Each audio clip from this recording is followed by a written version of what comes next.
Hi and welcome. Today I have another art tag for you. And as usual, it starts with a piece of Bristol smooth paper cut on my Cricut, but you can use whatever paper you have and cut your own. You can buy pre-made tags, whatever, or you can do an art card. It doesn't have to be a tag. I'm starting with a stencil. I'm putting some kitsch flamingo on the back, spritzing it with water, and just giving some grout. These are bricks. So I wanted some grout lines. And they didn't have to be anything. I really didn't want them to be like total coverage. So I do it a couple times, but then to me that is good enough. I don't want it to be like real hard and fast grout lines. I'm using the brick stencil from Tim Holtz, and I'll have that number in my um, description. Once I get that in, I dry it.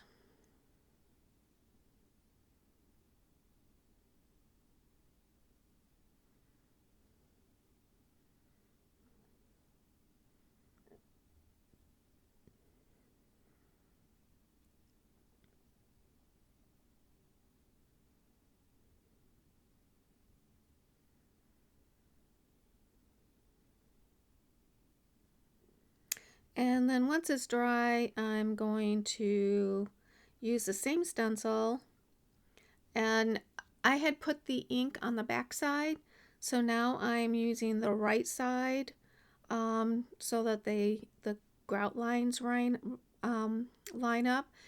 And I'm using some Distress, no, this is Ranger, because I couldn't get the Distress in time.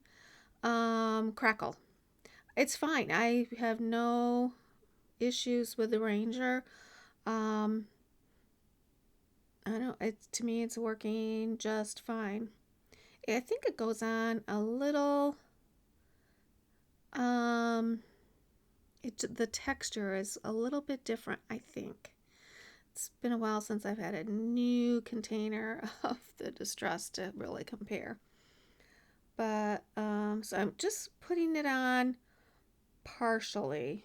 I want to leave some areas where maybe there's broken bricks or there's no bricks. So I'm just kind of slapping it on in some areas, but intentionally leaving some areas where the bricks aren't there. Now that's got to dry, but before it dries, I want to add some Distress Glaze, and this is in the color Antique Linen. I didn't want it really dark, but if you put it on while it's wet, it will stick to the texture paste. And then once the texture paste is dry, you can't do it before it's dry, then you can heat emboss the texture paste.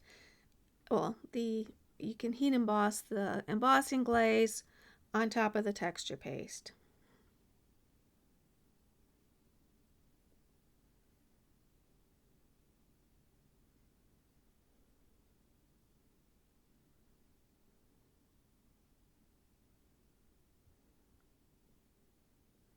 Okay, so it's dry. You can kind of tell that by usually the paper curls up with texture paste. For me, anyways, it does. But it straightens out. So I've embossed the embossing glaze, and I like the lightness of the brick. I think it would look good darker as well. Maybe next time I'll do it darker. And so I'm spritzing on some kitsch flamingo spray stain, And then I'm also doing some old paper just to kind of give it a grungy feel too. And you might think that's green. It's not. It's old paper. Old paper has a green tinge to it. You don't notice it so much when you're using it on that pad and putting it down, although my blending tool pad is green. But it does have a green tinge, but I don't think it reads green. So I've sprayed it with water too to kind of move things around. And now if you're not into grunge, you might want to stop here and just build on top of it. But I've got to go on a little farther and grunge it up some more. So I'm using some vintage photo, and I'm going to do some splatters. And I'm using my fat brush because I really want some fat splatters. And in some cases, I believe I just really kind of lay it into one spot and let it get a lot of splatter.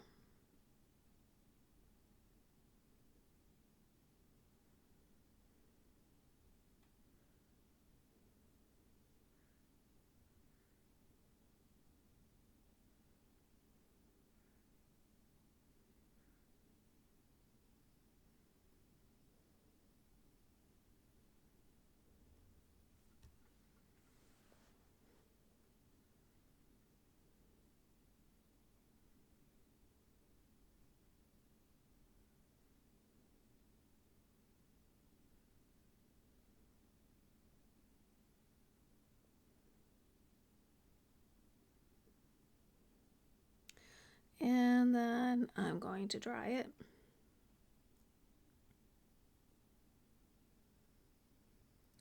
I'm also going to add some vintage photo around the edges, and I'm not doing a light. I'm gonna really kind of lay it on.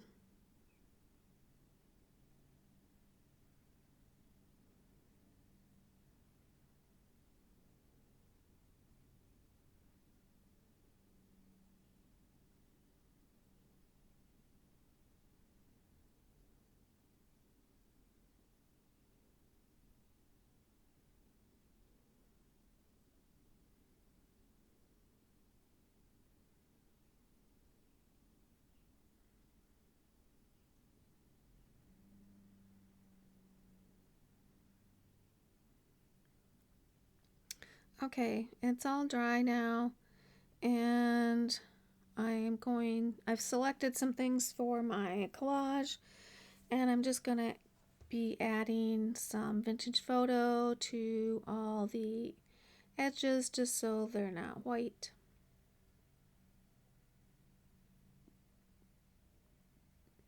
All my collage items are digital purchases from Etsy, and so I'll have them listed in the description.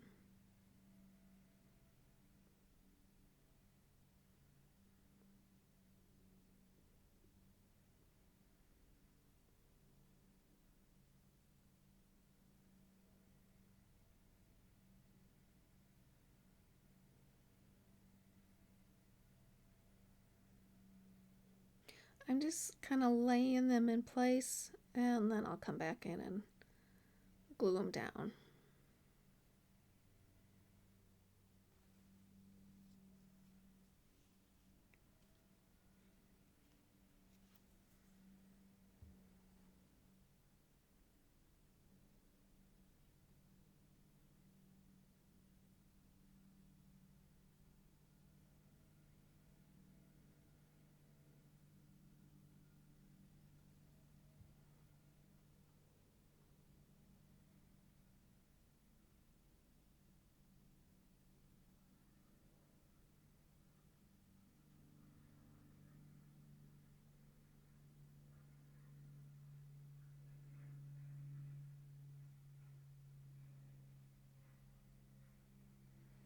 And this is gluing on texture paste, so that does, for me anyways, require a little more time holding it down and applying a little pressure just so it grabs and sinks into that texture paste.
Now the first floral I am just going to put right down on top of the other things that are down there.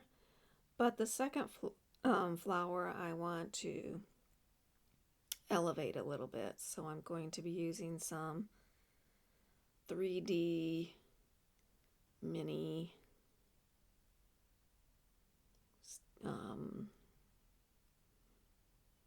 foam stickers. Just trying to think of the name of them.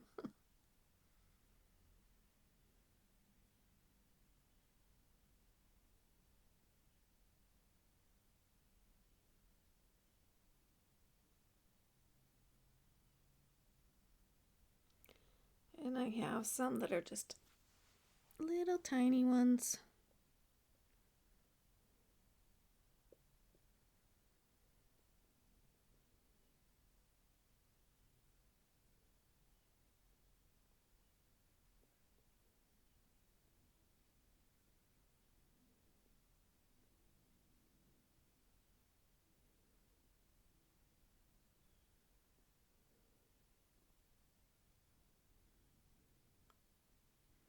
And sometimes they are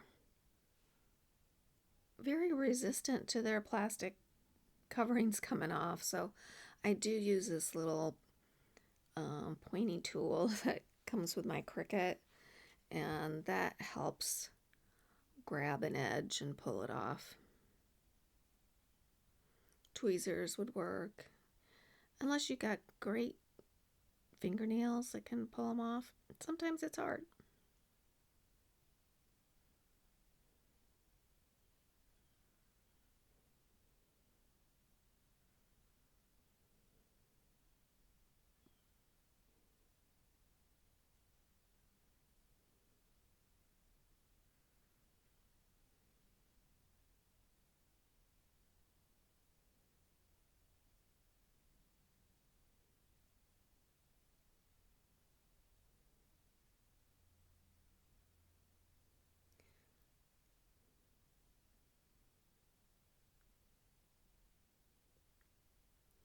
Getting ready to color my ribbon that's going on my tag. So I'm using some vintage photo and some kitsch flamingo.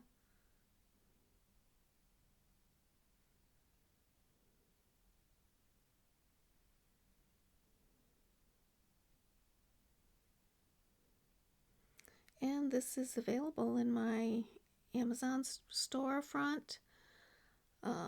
It gives me a little bit of a commission and it doesn't cost you anything.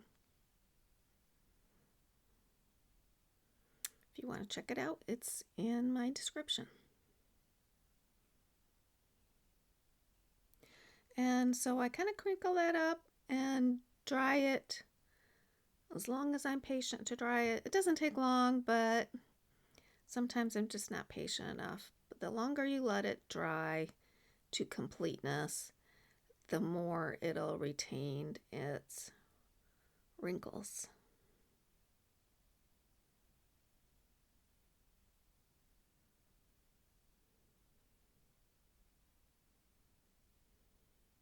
And sometimes I do 2 strips and sometimes I just do 1. I hang them all on a big loop. And so I used to do 2. I'm doing 1 more than anything now because it's just getting so full. But that is it. I got final pictures coming up about now. If you haven't subscribed, please do. If you like this, give me a thumbs up, and I'll see you next time.